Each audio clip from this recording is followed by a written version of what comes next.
રાપર તાલુકા પંચાયત કચેરી ખાતે તાલુકા પંચાયતની સામાન્ય સભાનું આયોજન કરવામાં આવ્યું હતું।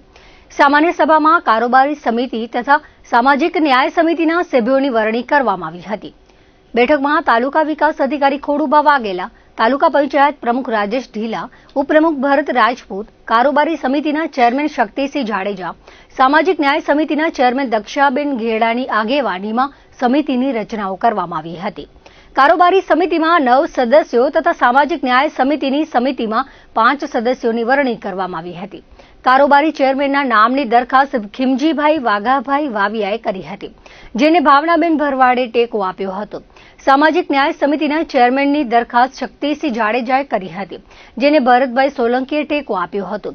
કારોબારી સમિતિમાં સભ્ય તરીકે રાણીબેન ગોહિલ, પ્રભુભાઈ મમુભાઈ કોલી, જમણીબેન દૈયા, રામીબેન રબારી, ગીતાબેન રાજગોર, વિમળાબેન ચૌધરી, જયવીરસિંહ વાઘેલા અને નરેન્દ્રસિંહ રાજપૂતનો સમાવેશ કરાયો છે। સામાજિક ન્યાય સમિતિ સભ્ય તરીકે સામુબેન સોઢા ભીલ, કીર્તિકુમાર મકવાણા, રસીલાબેન પરમાર અને હીરાભાઈ કરમશીભાઈનો સમાવેશ કરાયો છે। સામાન્ય સભા અગાઉ ધારાસભ્યના કાર્યાલય ખાતે ભારતીય જનતા પાર્ટીની મીટિંગ મળી હતી।